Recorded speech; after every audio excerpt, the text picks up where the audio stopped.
Hello everyone, you might have seen or heard about the classic crime film The Silence of the Lambs from 1991. The Dr. Hannibal in it is impressive. At the same time, the scene with the psycho killer Buffalo Bill skinning people is really scary. The prototype of this psycho killer in the movie is Edward Theodore Gain, a real psychopath from American history in 1906. But no one expected that 7 years after The Silence of the Lambs was released, someone would recreate the crime from the movie in real life. On January 6, 1999, a barge was sailing on the Vistula River near Krakow, Poland's second-largest city. Suddenly, the boat's propeller seemed to have gotten caught in something, slowing down the speed, and the captain stopped the boat. A crew member started removing the foreign object entangled in the propeller. At first, he might have thought it was a tire or a branch, but what got caught in the blades was a big piece of soft white material, emitting a terrible stench. The curious crew member pulled it down with his hands, wanting to find out what it was. Then he saw an ear on the object. He instantly realized he was holding a piece of human skin. The crew member, almost driven mad with fear, called the police. When the police arrived, they weren't very surprised. People who drown in the river sometimes get caught in passing boats' propellers. Then the skin might get ripped off. But after a preliminary check, the police's faces also changed, because it's obvious this piece of skin was taken off very professionally. It's not only intact, but also shows signs of cutting and stitching. It's like someone made a vest out of it. But for some reason, it was discarded in the river. Before being found, this human skin vest had soaked in the water for at least 2-3 weeks. The victim's limbs and part of the face were cut off. Only parts of the body were kept. Subsequently, police found one of the victim's legs in nearby waters, and fragments of broken clothes. Later, police confirmed the deceased was a 23-year-old university student named Katarzyna Zowada. She went missing in November 1998. Katarzyna was a reclusive person. A few years ago, her father was paralyzed from falling while climbing with her. Not long after, he died from a subsequent infection. Katarzyna always felt very guilty about this. She thought she caused her father's death. Then she got severe depression. The whole person became negative and withdrawn. Never communicated with classmates at school.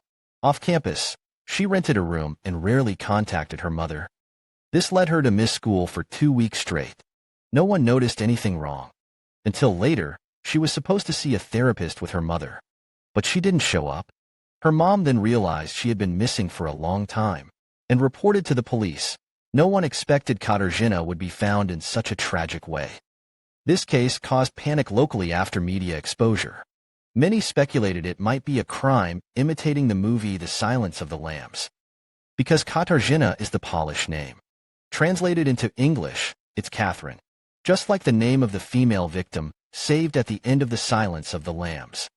And the police first considered if this could be a serial killer. Because in Krakow's long history, there have been 3 cases of murder and skinning. The most recent one also had a killer still alive. Occurred in 1983. At that time a man went crazy, killed his wife and teenage son, then peeled their skin. Finally, he was caught while disposing of the body. He was sentenced to life in a mental hospital. Before Katarzyna was harmed, this person was released on medical parole because of illness. But considering his age and being seriously ill, it shouldn't be this former Skinner's killer committing crimes. Just when the police investigation was in trouble, another blood incident happened. A young man in his 20s named Vladimir, because of very angry own father because heartless abandoned mother, killed father with a knife. This is not over.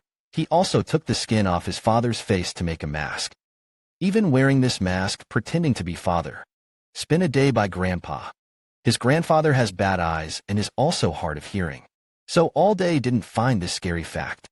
The police arrested Vladimir and found he actually is the college classmate of the victim woman Katarzyna. Although he dropped out a year ago. But who knows if he locked in the reclusive Katarzyna as his prey at school. Facing police questioning, Vladimir admits to killing his father. But he firmly denies being the murderer in the Katarzyna case. Police also can't find any connection between him and the Katarzyna murder case. In the end, Vladimir was sentenced to 25 years for killing his father. He is still in prison now. Soon a year passed. In 2000, police found a man's DNA on Katarzyna's skin. But after comparing with all suspects in the case, it didn't match. There was also no result after comparing with all sex offenders in the police database. Then the case hit a dead end. It was treated as a cold case and archived by the police. Until 12 years later in 2012, police found traces of a rare plant on a piece of Katarzyna's clothing. So the police reopened the case and continued the investigation, hoping to find the crime scene based on that plant. This was also the first time police publicly said Katarzyna suffered brutal abuse and torment before being murdered. However, afterwards there was no news about this case. Until October 2017. The Polish police suddenly announced they caught the murderer of Katarzyna. His name is Robert Janciuski. He was 52 years old when arrested. He lives by the river where Katarzyna's body was found. He was also one of the suspects in this case, but police didn't find evidence to charge him back then.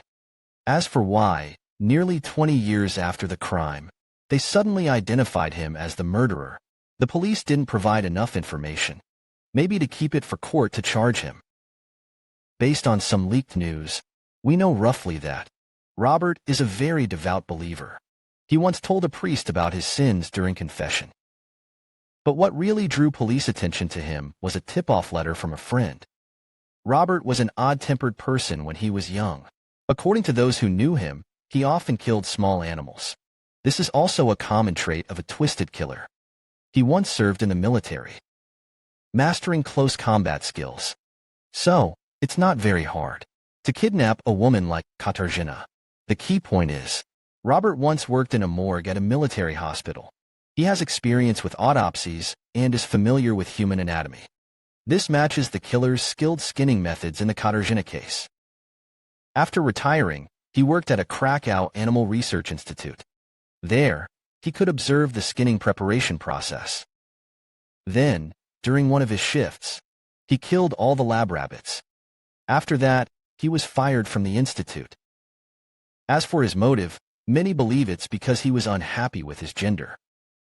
He hoped to wear clothes made of human skin, to experience what it's like to be a woman. Looking back at this case, Katarzyna was truly a poor woman. In her circle, there were actually 2 crazy skinning murderers, and she had a reclusive personality due to depression. No doubt made her the killer's favorite target. So everyone pay more attention to those with depression. If you have friends like that, no matter how much they like to shut themselves off, at least often ask them if they're still okay.